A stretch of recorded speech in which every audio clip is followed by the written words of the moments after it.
kita akan belajar tentang alat bersuci, yang mana terdiri dari benda cair dan benda padat. Toharoh, menurut bahasa adalah bersih atau suci, sedangkan menurut istilah adalah suatu cara atau perbuatan yang dilakukan seseorang dengan tujuan membersihkan diri, pakaian, tempat diri hadas dan najis, baik berupa hadas besar maupun hadas kecil. Alat bersuci. Benda cair. Benda cair yang boleh dipakai untuk bersuci adalah air. Namun, air ada yang sah dipakai untuk bersuci dan ada pula yang tidak sah apabila dipakai untuk bersuci. Air yang sah untuk bersuci yaitu air mutlak. Ialah air yang masih asli belum bercampur oleh suatu apapun dari najis.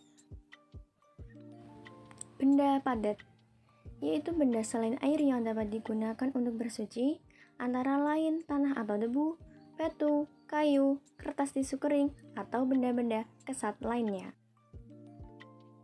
Rasulullah Shallallahu Alaihi Wasallam bersabda, Inna sya'ida tuyyiba tuhurul muslimi wa illam yajidil ma'a asyra sinin, yang artinya, sesungguhnya tanah yang suci adalah sarana bersuci bagi seorang muslim, meskipun ia tidak menemukan air selama 10 tahun. Macam-macam air. Dilihat dari sah dan tidaknya apabila dipakai untuk bersuci, air dapat dibedakan menjadi beberapa macam. Yang pertama, air mutlak. Adalah air yang suci dan menyucikan dan tidak makruh menggunakannya. Air ini boleh diminum dan dapat juga digunakan untuk bersuci. Yang termasuk air mutlak yaitu air memancar dari batu, air laut, air sumur, air sungai. Ada pula air es, air mata air salju, air embun.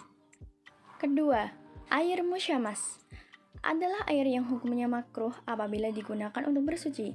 Artinya, air ini sebaiknya tidak digunakan untuk bersuci, walaupun masih sah apabila dipergunakan untuk bersuci. Yang termasuk air musyamas yaitu air yang panas karena dalam waktu yang lama terjemur oleh terik matahari dalam bejana selain emas dan perak, seperti drum dan wadah lainnya yang diperkirakan akan berkarat. Terkecuali air yang terjemur di tanah seperti air sawah, air kolam, dan tempat-tempat yang bukan bejana. Yang ketiga, air mustakmal adalah air yang suci tetapi tidak mensucikan. Air ini suci karena dapat diminum tetapi tidak sah dipakai untuk bersuci, baik untuk mensucikan hadas maupun membersihkan najis.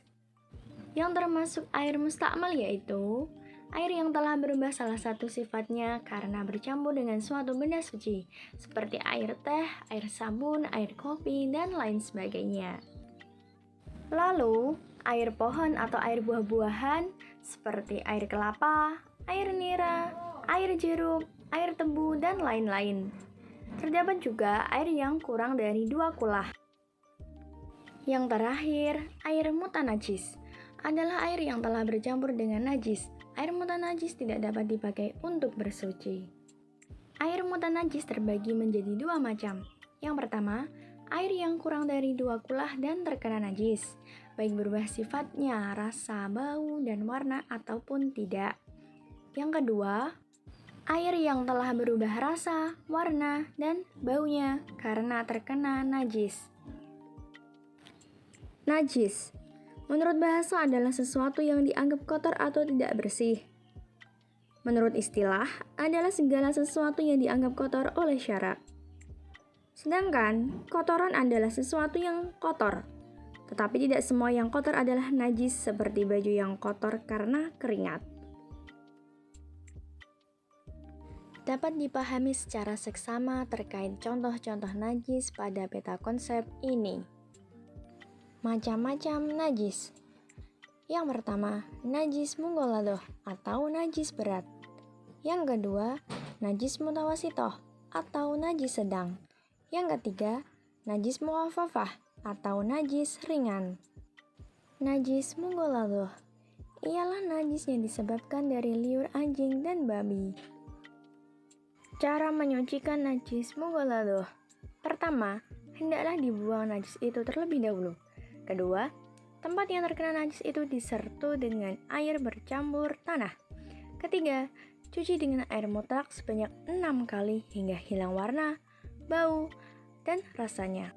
Najis mutawasitoh adalah najis yang berupa bangkai kecuali bangkai ikan dan belalang.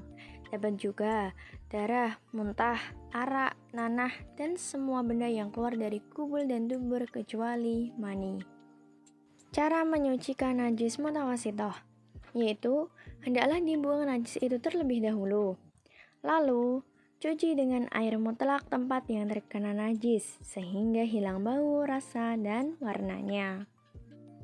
Najis muhafafah adalah kencing bayi laki-laki yang belum makan makanan selain air susu ibu dan usia anak tersebut belum mencapai 2 tahun. Cara menyucikan najis muhafafah. Pertama, hendaklah dihilangkan atau dilap najis itu terlebih dahulu. Kedua, ranjiskan dengan air mutlak tempat yang terkena najis. 3. Lap hingga kering. Manfaat dan hikmah bersuci dari najis. A. Mendidik manusia agar senantiasa hidup bersih. B. Menjaga kebersihan berarti menjaga diri dari penyakit. C.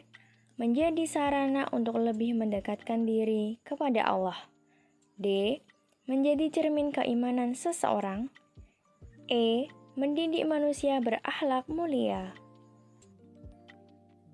Time to quiz.